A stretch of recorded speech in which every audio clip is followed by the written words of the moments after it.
Disclaimer. The scrolls showed what I hid from God, myself. My name is Sarah Catherine Bennett. I am 31 years old. I died for 7 minutes on January 1st, 2024 in Winnipeg, Canada.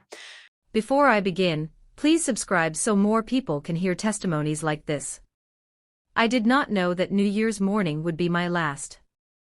I was standing in the church kitchen, alone, arranging communion cups on silver trays. The fluorescent lights hummed above me. My hands moved automatically, pouring grape juice into the tiny plastic cups, lining them up in perfect rows. I used to love this. I used to feel something when I prepared the table. Now it just felt like another task. Another performance. Another moment of going through the motions while my heart stayed silent. I could hear the worship team warming up in the sanctuary. Guitar chords. Drum fills. Voices harmonizing. I was supposed to be out there. I was the worship leader. But I had asked someone else to cover the sound check. I told them I needed a few extra minutes to pray. That was a lie. I just did not want to stand on that stage any longer than I had to. I placed the last tray on the counter and stared at it. Rows and rows of tiny cups. All identical. All filled with the same juice. All pretending to be wine. I wondered if anyone else felt like that. Pretending to be something they were not. I closed my eyes and tried to pray. Nothing came. Just silence. Just the hum of the lights and the distant sound of the band. I opened my eyes again. My reflection stared back at me from the stainless steel refrigerator door. Tired eyes. Tight smile.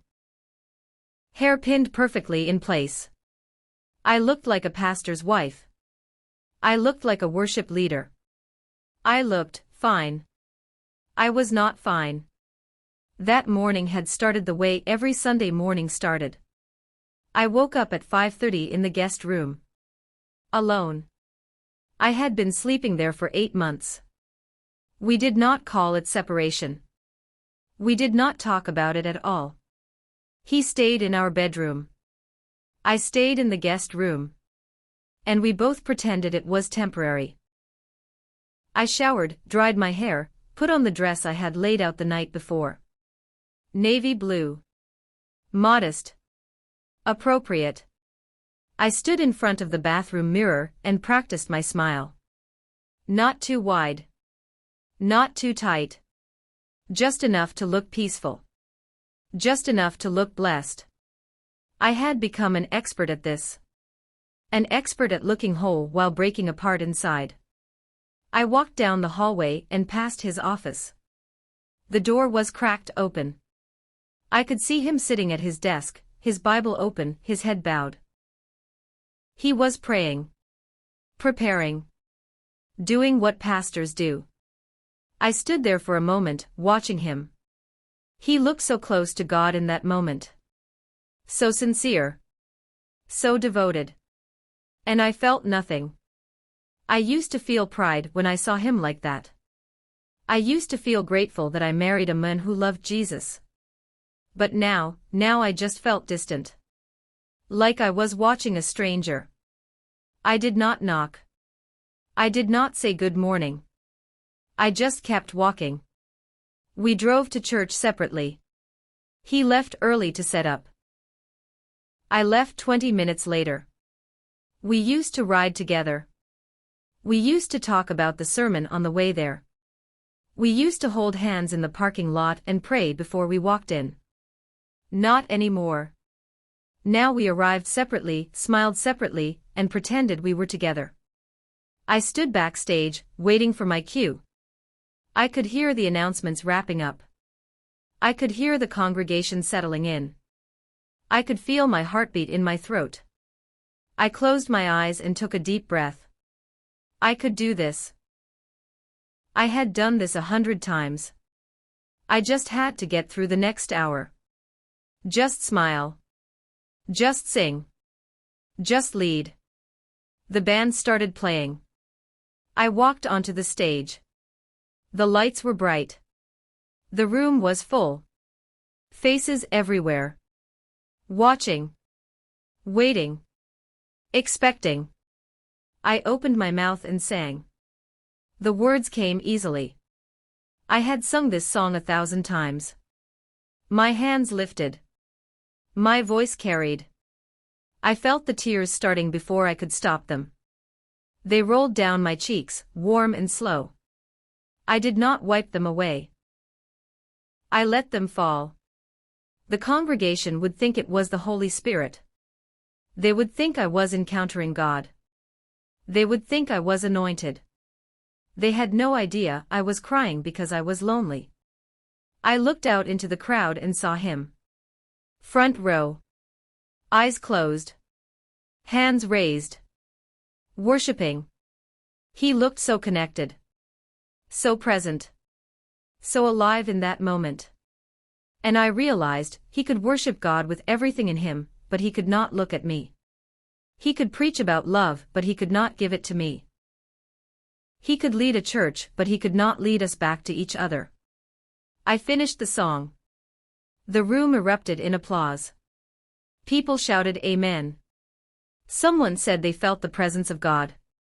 I smiled. I nodded. I stepped off the stage and let someone else lead the next song. I walked to the back hallway and leaned against the wall. My chest was tight. My hands were shaking. I pressed my palms against my eyes and tried to breathe. I could not keep doing this. I could not keep pretending. I could not keep leading people into the presence of God when I felt so far from Him myself. But I did not know how to stop. After service, they came. One by one. Smiling faces. Warm hugs. Kind words. A woman touched my arm and said, "You are such a blessing. Your voice is anointed." An older man shook my husband's hand and said, "You too are such a testimony. Your marriage is a light to this church." A young couple asked if we could pray for them. They wanted a marriage like ours. I smiled. I nodded. I said all the right things. My husband stood beside me, his hand resting on my lower back. It looked affectionate. It looked natural. But I could feel the distance in his touch. It was not intimate. It was just for show. A performance for the people watching. We walked to the car in silence. He unlocked the doors. I got in. He got in. We drove home without speaking. The silence was so thick I could feel it pressing against my skin. I stared out the window and wondered if he even noticed. I wondered if he cared. We pulled into the driveway. He turned off the engine. I waited for him to say something. Anything. He did not. He just got out of the car and walked into the house. I sat there for a moment, alone in the passenger seat, staring at the dashboard. I wanted to scream. I wanted to cry. I wanted to grab him by the shoulders and beg him to see me. But I did not. I just got out of the car and followed him inside. He went straight to the living room. Laptop open. Sermon notes spread across the coffee table. Already working on next week. Already preparing. Always preparing. Never present. I went to the guest room. My room. I closed the door behind me and sat on the edge of the bed. I was still wearing my church dress. My shoes were still on. I just sat there staring at the wall, feeling the weight of the day settle into my bones. I tried to remember the last time he held me. Really held me. Not the polite side hug after service. Not the obligatory kiss on the forehead before bed. I mean held me. Pulled me close. Made me feel like I mattered. I could not remember. We lived in the same house but stopped living together years ago. That afternoon felt like every other Sunday afternoon. Heavy. Quiet. Hollow. I lay on the guest room bed, still fully dressed, staring at the ceiling.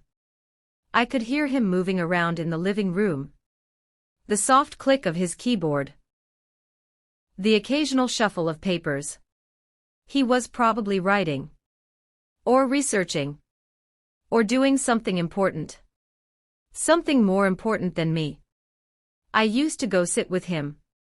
I used to bring him coffee and ask about his sermon. I used to try. But after years of one-word answers and distracted glances, I stopped. I got tired of being an interruption in his life. So I stayed in my room. And he stayed in his world. And we both pretended this was normal. I rolled onto my side and pulled my knees to my chest. I felt so small.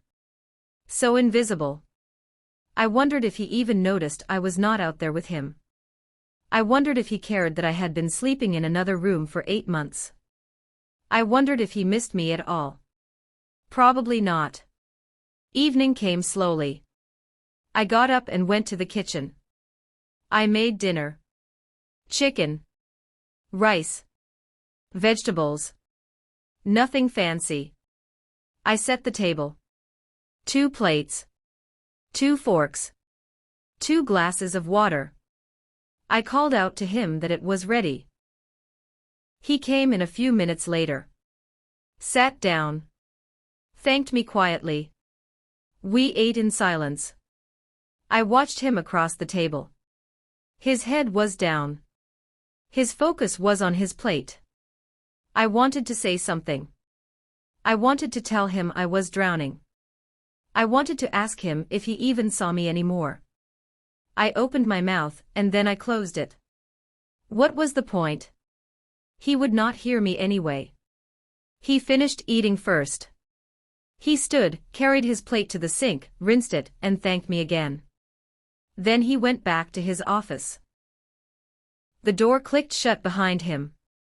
I sat there alone, staring at my half-finished plate. A tear slipped down my cheek and fell onto the table. I did not bother wiping it away.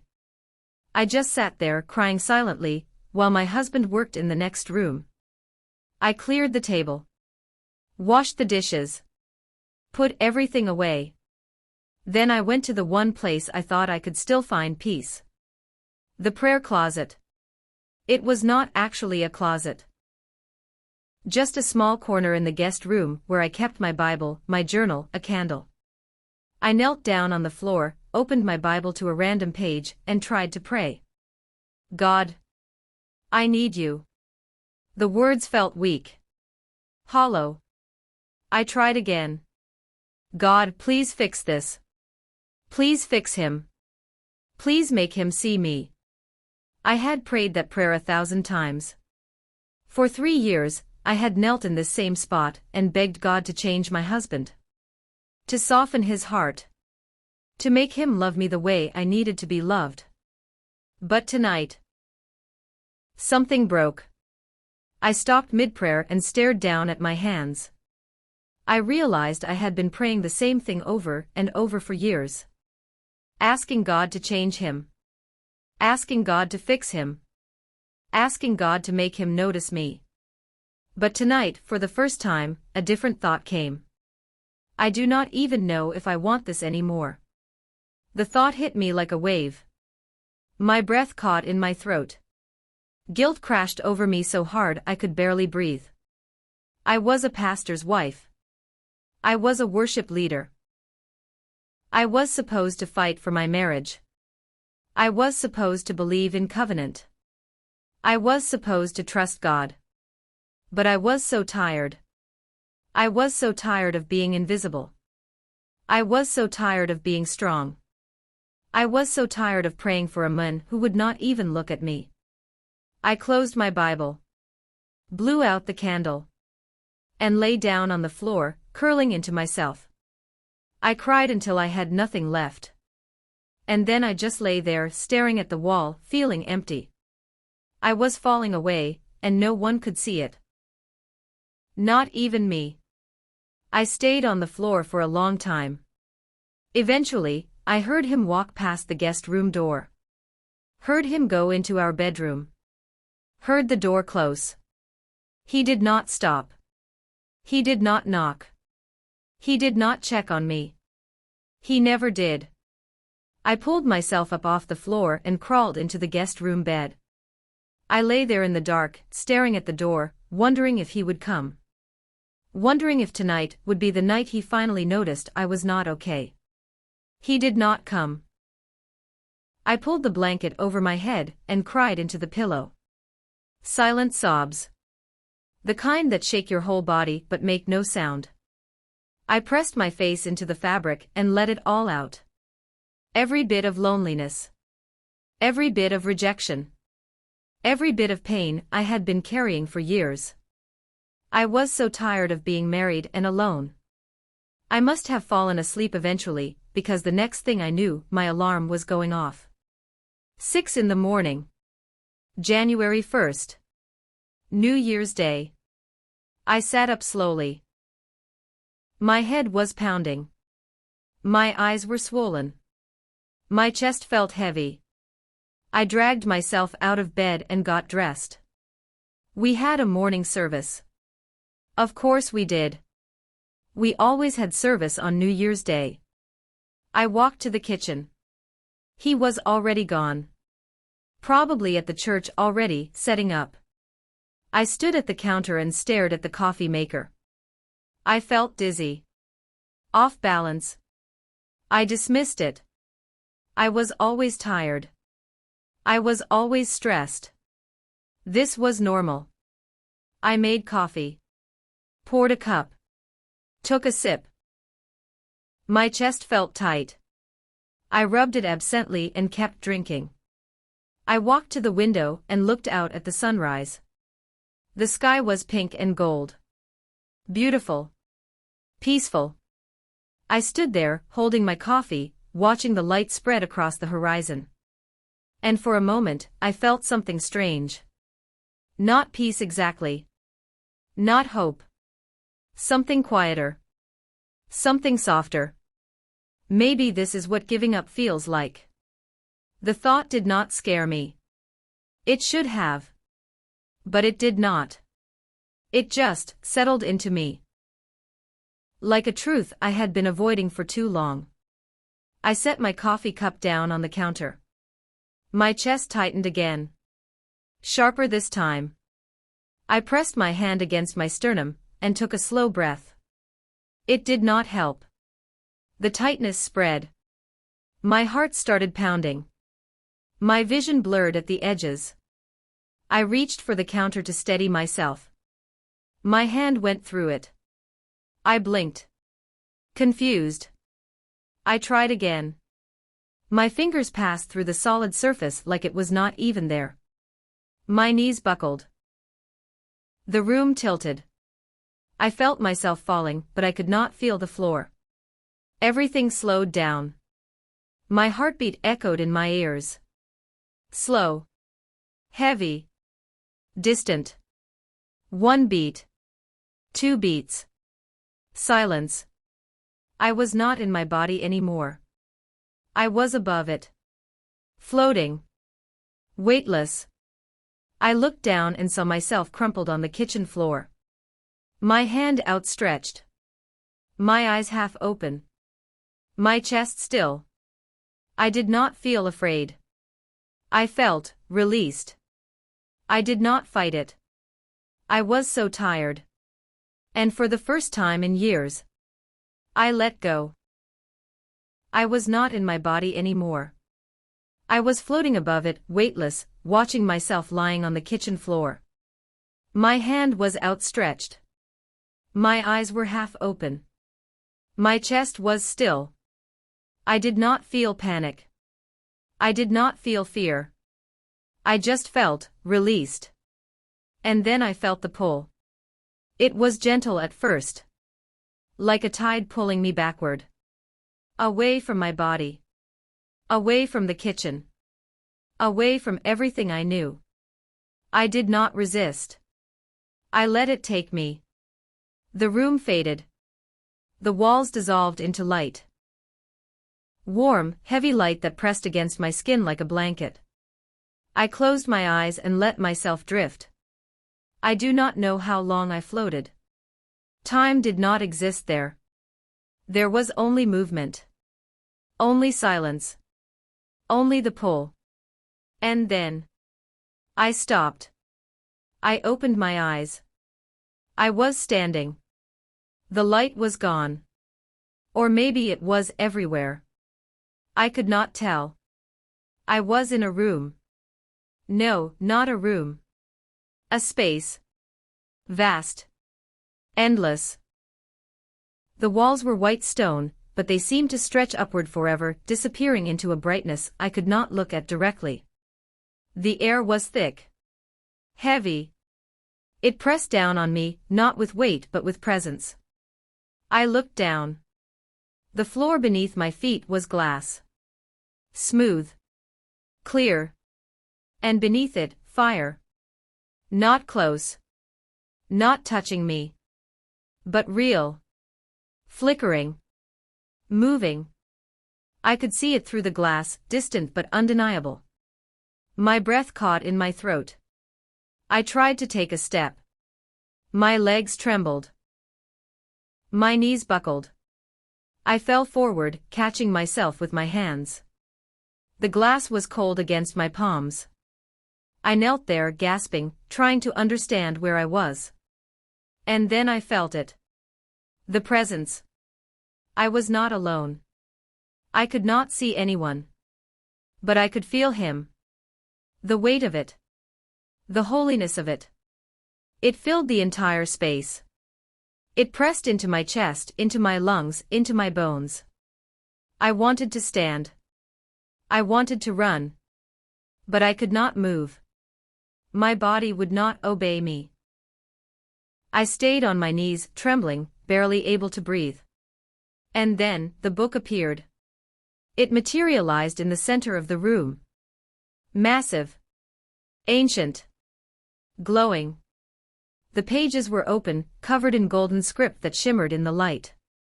I stared at it, my heart pounding. I did not need to be told what it was. I knew.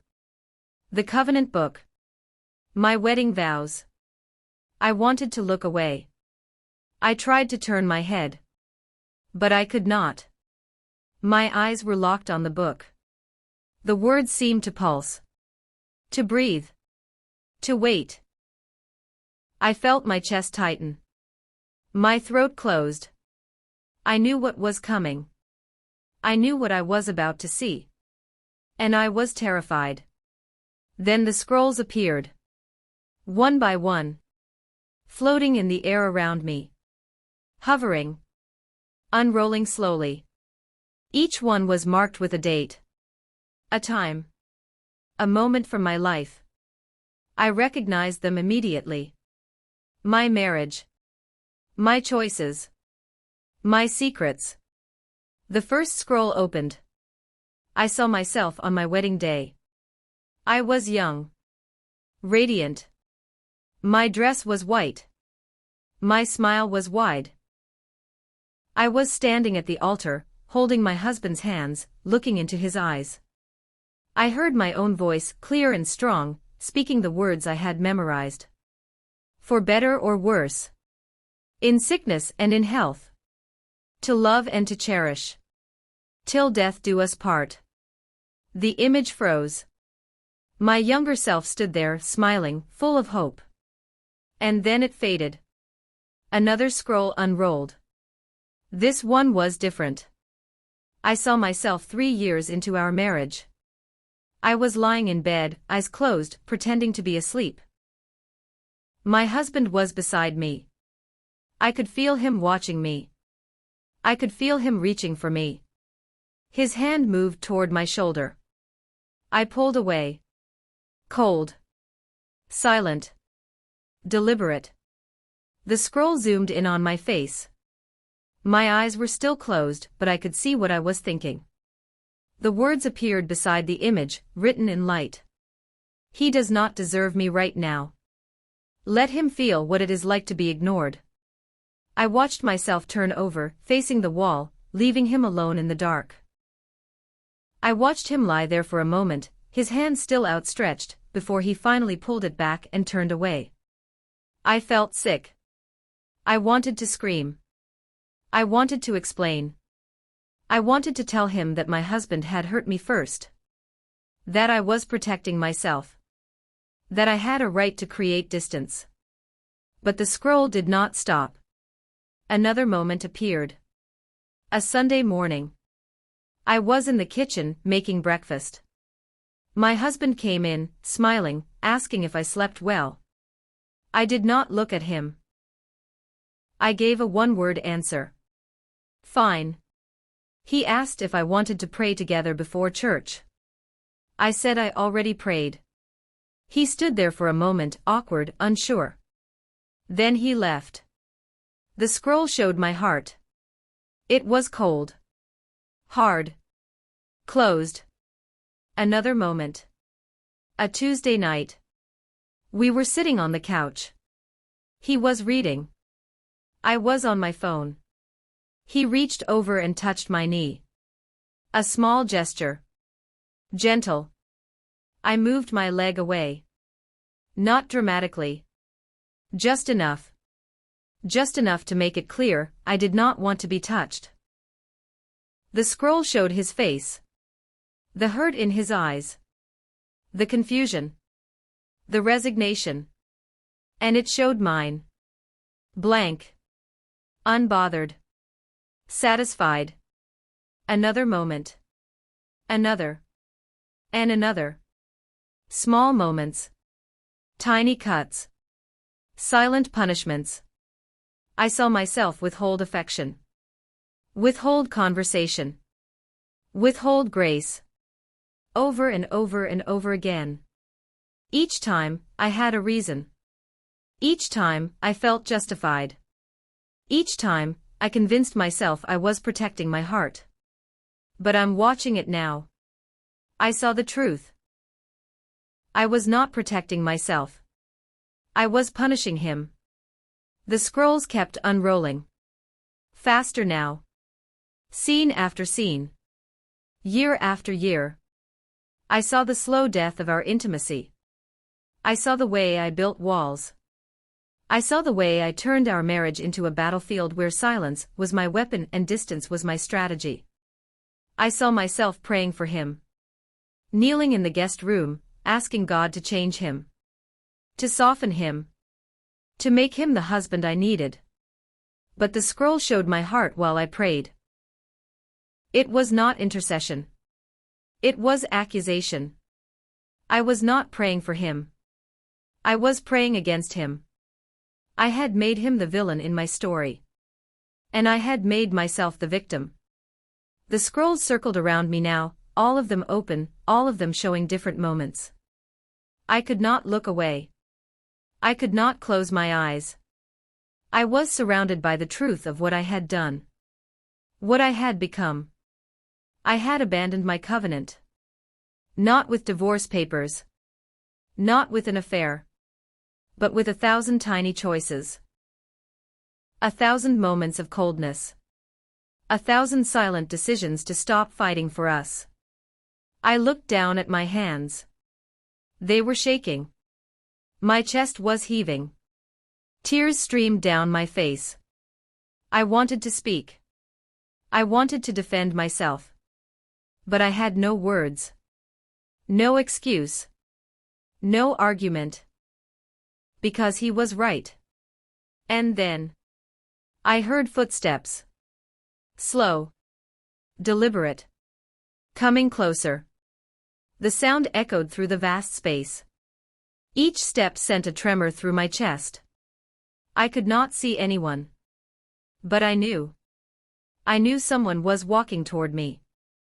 And whoever it was, knew everything. The footsteps stopped. The silence that followed was deafening. I stayed on my knees, trembling, staring at the glass floor. I could not lift my head. I could not move. The presence was so heavy now I thought I might collapse under the weight of it. And then he spoke. Sarah. My name. The sound of it broke something inside me. It was not harsh. It was not angry. But it was absolute. It was truth. It was love and fire and holiness all at once. I pressed my hands to my face and sobbed.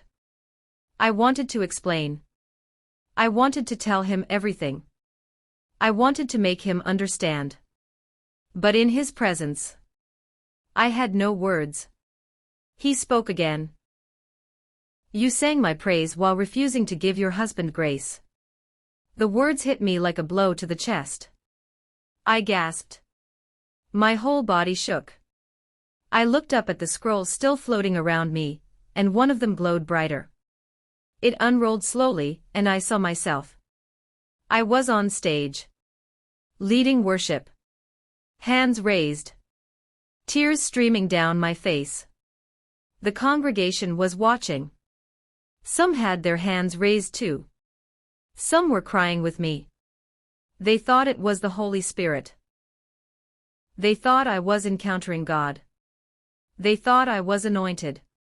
But the scroll showed the truth. It showed what I was really feeling in that moment. Loneliness. Bitterness. Resentment.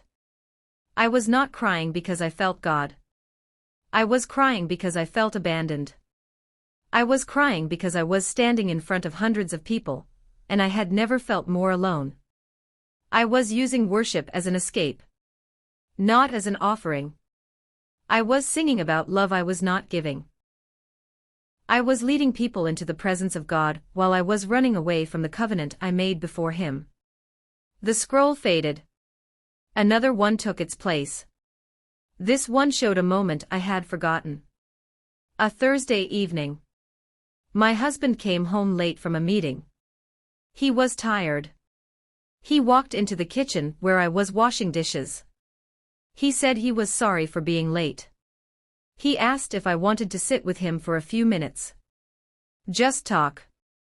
Just be together. I said I was busy. He stood there for a moment, waiting, hoping. Then he nodded and walked away. The scroll showed his face as he left. The sadness. The defeat. The slow realization that I did not want him anymore. And it showed mine. Cold. Unmoved.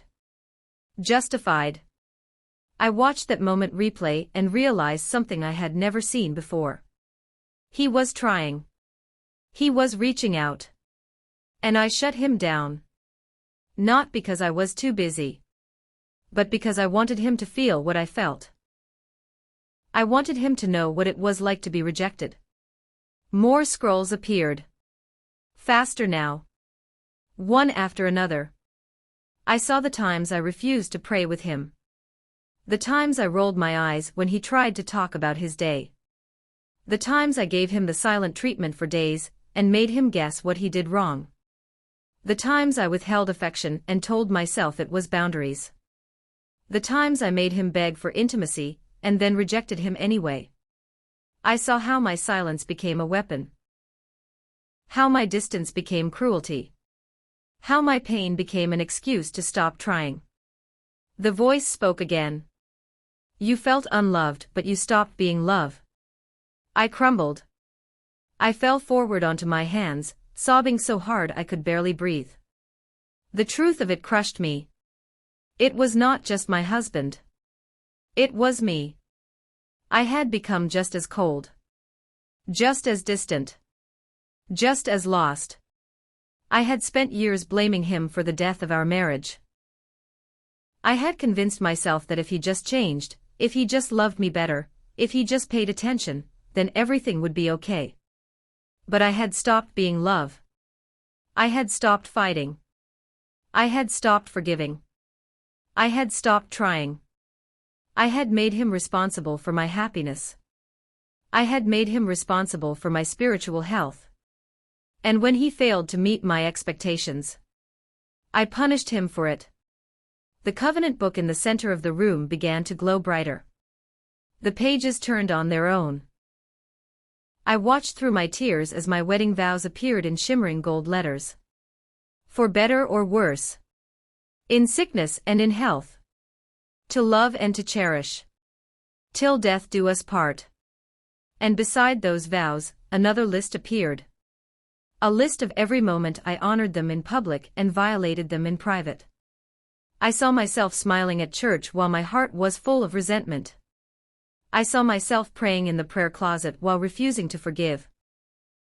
I saw myself serving on the worship team while abandoning my covenant at home. I saw myself posting Bible verses about love while withholding it from the men I married. The contrast was devastating. I had been living a double life. I had been performing faith while my heart was far from God. I had been singing about covenant while breaking mine. I had been leading others into worship while I was falling away. And I did not even know it. The voice spoke a third time. Softer now. But no less firm. Falling away does not happen in one moment. It happens in 1,000 silent choices. The words settled into me like stones. I realized he was right. I did not fall away by leaving church. I fell away by leaving love. I did not lose my faith by doubting God.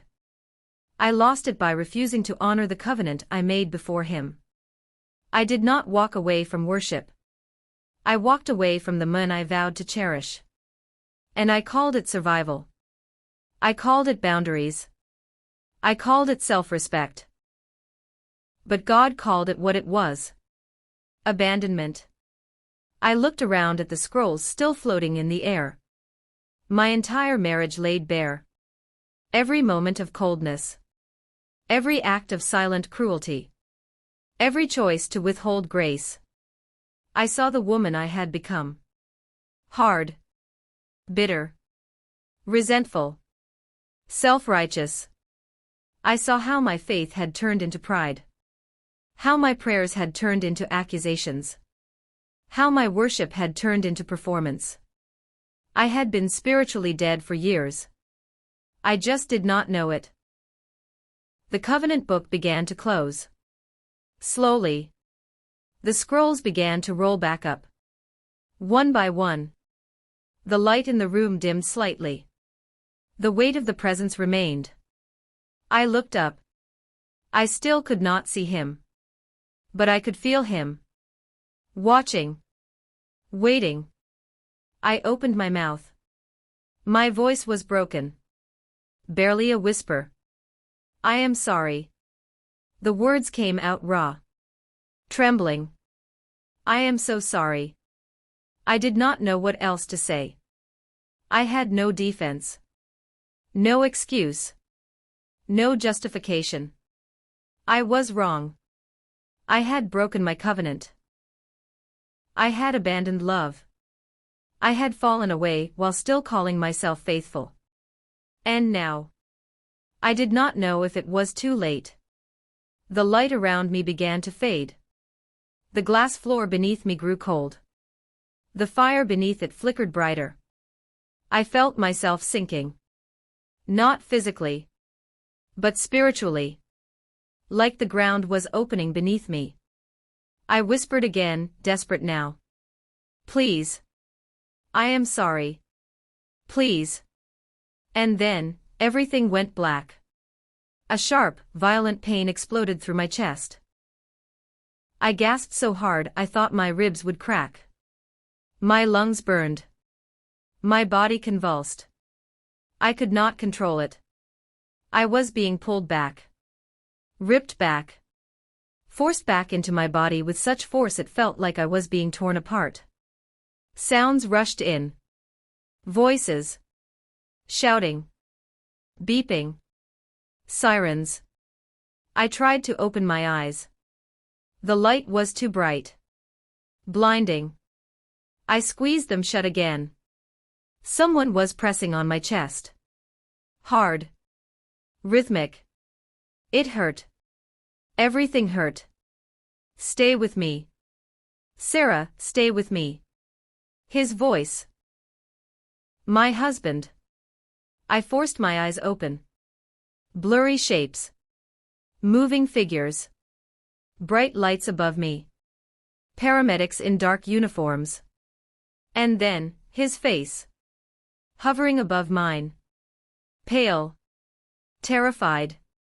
His eyes were red and swollen. Tears streamed down his cheeks. I had never seen him cry like that. Please. Please do not leave me. His voice broke. Shattered. He was holding my hand. Gripping it so tight it hurt. But I did not pull away. I could not. I did not have the strength. I tried to speak. My throat was raw. My mouth would not move. I could only stare at him. At the man I had spent years resenting. The man I had blamed for my loneliness. The man I had punished with silence. And he was crying for me. Someone said something I could not understand. The paramedics moved quickly. I felt hands on me. Lifting me. Strapping me down. My husband's hand slipped from mine. I reached for him weakly. He grabbed my hand again. I am coming with you. I am not leaving you. The world tilted. I was moving. The ceiling lights passed overhead in a blur. My chest still burned. My heart pounded erratically. But I was alive. I was alive. And it hurt. Everything went dark again. When I opened my eyes, I was in a hospital bed. Beeping machines surrounded me. And 4 was in my arm. The room was dim. Quiet. I turned my head slowly. My body felt heavy. Weak. And then I saw him. My husband. Asleep in a chair beside my bed. His head was tilted back. His mouth slightly open. His hand was still holding mine. Even in sleep, he had not let go. I stared at him. Really looked at him. His face was exhausted. Grief-stricken. There were dark circles under his eyes. His hair was messy. His shirt was wrinkled. He looked like he had been through hell. Because of me. Tears began to fall. Slow at first. Then faster. I could not stop them. My chest heaved. I tried to be quiet. I did not want to wake him. But the sobs came anyway. Silent. Shaking my whole body. He loved me. He always loved me. I just could not see it. I had been so focused on what he was not giving me that I missed what he was. I had been so angry at his distance that I created my own. I had spent years waiting for him to change, while I became someone I did not recognize. The sobs grew louder. I could not hold them back anymore. My husband stirred. His eyes opened. He sat up quickly, alarmed. Sarah. Sarah, are you okay? Are you in pain? I shook my head. I could not speak. The tears would not stop. He leaned forward, his face full of concern. He squeezed my hand. What is wrong? Should I get the nurse? I shook my head again. I forced the words out. Broken. Barely a whisper. I am sorry. He froze. His eyes searched mine. Confused. What? I am so sorry. He shook his head quickly. No. No, you do not have to apologize. You almost died. I thought I lost you. His voice cracked. Fresh tears filled his eyes. I squeezed his hand as hard as I could. I saw everything. He leaned closer. What do you mean? I looked at him. Really looked at him. For the first time in years, I let myself see him. Not as the man who failed me. Not as the man who was never enough. But as the man who stayed. The man who prayed for me. The man who held my hand while I was dying. I saw what I did to you. I saw what I became. His face softened. He did not understand yet. But he did not pull away. He just stayed. He stroked my hand with his thumb. Gentle. Patient. You do not have to talk about it now. Just rest. But I could not rest. Not yet. The weight of what I had seen was crushing me. I needed to tell him. I needed him to know. I was so angry at you, I whispered. For so long. I blamed you for everything. For the distance. For the loneliness. For the way our marriage felt dead. I convinced myself you stopped loving me. But I stopped loving you too. I stopped trying. I stopped forgiving. I made you the villain in my story so I did not have to see my own sin. He was quiet. Tears rolled down his cheeks. He did not wipe them away. I punished you with silence, I continued. I withheld affection. I turned our marriage into a prison and called it self-protection. And the whole time, I thought I was righteous. I thought I was the faithful one. But I was dying inside. Spiritually. And I did not even know it. He squeezed my hand tighter. His voice was barely audible. I failed you too. I shook my head. We both did.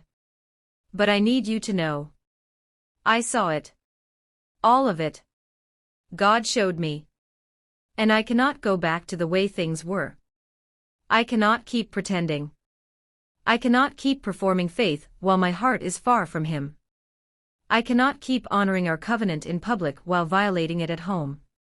He nodded slowly. He understood. Maybe not all of it. But enough. Then we start over, he whispered. Not from the beginning. But from here. From the truth. I closed my eyes. Relief washed over me. Not because everything was fixed. But because for the first time in years, we were both willing to try. We left the hospital 3 days later. The doctors said it was a miracle I survived. They called it sudden cardiac arrest. They said my heart stopped for 7 minutes. They said most people do not come back from that. And if they do, they come back with brain damage. But I came back whole. Changed. But whole. The first week home was the hardest. Not because of my body. My body was healing. But because of everything I had to face. Everything I had to say out loud. We sat together one evening. In the living room. The same room where we had spent years existing as strangers. But this time, we were really together. No phones. No distractions. Just us. I told him everything. I told him about the courtroom. About the scrolls. About the covenant book. About the fire beneath the glass floor. About the presence of God. About the voice that spoke truth I did not want to hear. I told him what God showed me. Every moment of coldness. Every act of silent cruelty. Every time I withheld grace while demanding it for myself. Every time I prayed for him to change while refusing to soften my own heart. I confessed my bitterness. My pride. My self-righteousness. My addiction to my own victimhood. I abandoned you, I said, my voice breaking. I abandoned our covenant. And I called it boundaries. I called it self-respect. I called it righteousness. But God called it what it was. Sin. He listened. Silent tears streamed down his face. He did not interrupt. He did not defend himself. He just listened. And when I was finished, he confessed too. He told me about his distance. About how he buried himself in ministry because he did not know how to reach me anymore. About how every time he tried to connect, I shut him down, so eventually he stopped trying. About how he felt like a failure as a husband. About how he prayed for me but never knew how to fight for us. I saw you pulling away, he said, his voice thick with emotion. And I did not know how to pull you back. So I let you go. And I convinced myself it was what you wanted. We both cried. Hard. The kind of crying that empties you. That breaks you open. That clears out all the poison you have been carrying. And then we made a decision. We were going to fight for our marriage. Not with perfection.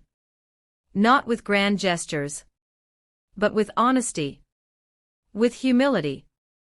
With the daily choice to stay. We started going to counseling. Real counseling. Not the kind where we sat in a room and nodded politely. The kind where we said the hard things. Where we admitted our failures. Where we stopped pretending we had it all together. We started praying together again. Every morning. Before the day started. Before the distractions came. We knelt beside our bed and prayed. Sometimes the prayers were short. Sometimes we did not know what to say. But we showed up. We chose it. Every single day. We started talking again. Really talking. I stopped expecting him to read my mind. I started telling him when I felt hurt. When I felt lonely. When I needed him. And he started doing the same. He told me when he felt shut out. When he felt like he could not do anything right. When he needed grace. It was not easy. There were days I wanted to retreat back into silence. Days I wanted to punish him for past wounds. Days I felt the old bitterness rising up in my chest like a wave. But I made a choice. Every time. I chose to speak instead of withdraw. I chose to forgive instead of keep score. I chose covenant over comfort. And slowly, things changed. I made another decision. One that shocked everyone. I stepped down from leading worship. Not forever. But for a season. I told the pastor I needed to focus on my marriage. That I could not lead people into the presence of God while I was neglecting the covenant I made before Him. Some people understood. Some people were confused. Some people judged. I heard the whispers. I saw the looks. But I did not care anymore. My marriage was more important than my reputation.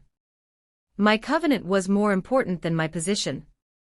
I spent that season learning what it meant to be a wife again. Not a perfect wife. Not a pastor's wife. Just a wife. A woman who chose to love her husband even on the days she did not feel like it. A woman who honored her vows not just in public but in private. We moved back into the same bedroom. It took time. Weeks. We did not rush it. We rebuilt intimacy slowly. Not just physical intimacy. Emotional intimacy. Spiritual intimacy. We learned to be vulnerable again. To let each other in. To tear down the walls we had spent years building. We learned to fight fair. To apologize quickly. To forgive fully. To stop bringing up the past every time we disagreed. To give each other grace on the hard days. I learned that covenant love is not a feeling. It is a choice. A daily, deliberate choice to stay. To honor. To cherish. Even when you do not feel close. Even when you do not feel anything at all. My relationship with God changed too. My prayers became honest. Raw. I stopped performing. I stopped pretending I had it all together. I stopped using my faith as a weapon or a shield. I sat in His presence and let Him see me. The real me. The broken me. The me that had been hiding behind worship songs and Bible verses for years. I realized I had been serving God while running from Him. I had been worshiping Him while refusing to obey Him. I had been singing about love while withholding it from the person I vowed to love most. And God showed me something I will never forget. Falling away does not always look like leaving church. It does not always look like walking away from faith. Sometimes it looks like bitterness that hardens your heart while you still sing in the choir. Sometimes it looks like unforgiveness that roots itself deep while you still post scripture on social media. Sometimes it looks like pride that makes you unteachable while you still serve in ministry. You can be in the building and still be far from God. You can be on the stage and still be spiritually dead. You can lead worship and still have a cold heart. I had been falling away for years. One silent choice at a time. One moment of unforgiveness at a time. One act of emotional cruelty at a time. And I did not even know it. Because I was still showing up. I was still singing. I was still serving. But my covenant was broken. And when your covenant is broken, your connection to God is broken too. If you are watching this, and you see yourself in my story, please listen. If you have been carrying bitterness toward your spouse and calling it boundaries, let it go. If you have been withholding affection and calling it self-protection, choose vulnerability. If you have been punishing your spouse with silence and calling it peace, speak. If you have been waiting for them to change before you soften, soften first. If you have been honoring your vows in public but violating them in private, repent. You do not have to wait until you are standing in a courtroom made of light to realize what you have done. You do not have to wait until you see the scrolls of your life unrolling before the presence of God. You do not have to wait until your heart stops to understand that you have been spiritually dying. Choose love today. Choose forgiveness today. Choose covenant today. Not because your spouse deserves it, but because God commands it. Because you vowed it. Because your marriage is a reflection of Christ and the church. And if you are dishonoring your covenant, you are dishonoring Him. Falling away from God often begins the moment you fall away from the person you vowed to love. Do not wait until it is too late to realize it. Choose to stay. Thank you for listening. Subscribe and watch the next testimony on your screen.